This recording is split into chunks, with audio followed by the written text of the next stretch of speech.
लगता है सरकार हमारी बातों को थोड़ी थोड़ी सुनने लगी है और ऐसा हम इसीलिए कह रहे हैं क्योंकि जिस तरीके से नीतीश कुमार ने बिहार में हेलीकॉप्टर के जरिए शराब तस्करों को खोजने वाला नियम लागू किया और हमने उनसे और भी हेलीकॉप्टर बिहार के लोगों के लिए लाने को कहा। भले ही हमने हेलीकॉप्टर की मांग अस्पतालों के लिए की थी, लेकिन अस्पताल ना सही, कम से कम बिहार में आने वाले देश विदेश से पर्यटकों के लिए हेलीकॉप्टर सेवा शुरू होने जा रही है। ऐसे में अब बिहार में एक शहर से दूसरे शहर जाने के लिए भी हेलीकॉप्टर का इस्तेमाल किया जा सकेगा। अब नमस्कार, आप देख रहे हैं जनता जंक्शन और मैं आपके साथ वंदना, कैमरा पर्सन ओम प्रकाश के साथ। बिहार सरकार देश विदेश से आने वाले पर्यटकों को लेकर गंभीर होते हुए नजर आ रही है और यही वजह है कि बिहार के जाने माने पर्यटन स्थलों के विकास को लेकर भी अपने कदम आगे बढ़ाने लगी है और इसी कड़ी में अब कई शहरों को भी हेलीकॉप्टर सेवा से जोड़ने की तैयारी की जा चुकी है,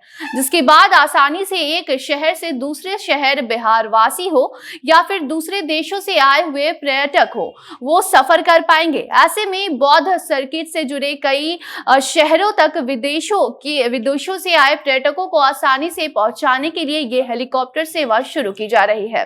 जिसमें उड़ान सेवा के तहत वैशाली जिले को इस हेलीकॉप्टर सेवा से जोड़ने की तैयारी शुरू हो चुकी है। इतना ही नहीं बल्कि गया के हवाई अड्डे को भी विस्तृत रूप दिया जाएगा और इन सभी बौद्ध पर्यटन स्थलों को शानदार बनाने के लिए एशियन डेवलपमेंट बैंक के द्वारा आर्थिक तौर पर मदद भी की जाएगी। ऐसे में इस हेलीकॉप्टर सेवा की शुरुआत फिलहाल बिहार के गया, पटना, वैशाली, राजगीर और बोध गया के साथ ही उत्तर प्रदेश के वाराणसी और कुशीनगर में होगा और इन सभी शहरों को हेलीकॉप्टर के जरिए पर्यटकों के लिए सफर को आसान बनाया जाएगा। एशियन डेवलपमेंट बैंक के सुझाव और उसकी कार्य योजना के मद्देनजर राज्य सरकार के कई विभागों, एजेंसियों और इन शहरों में आने वाले जिलों के डीएम के साथ मीटिंग भी की जा चुकी है और इन सभी शहरों में शुरू होने वाले हेलीकॉप्टर सेवा पर विचार विमर्श भी हो चुके हैं। बता दें कि बिहार सरकार के revival of India as a global centre of Buddhist culture and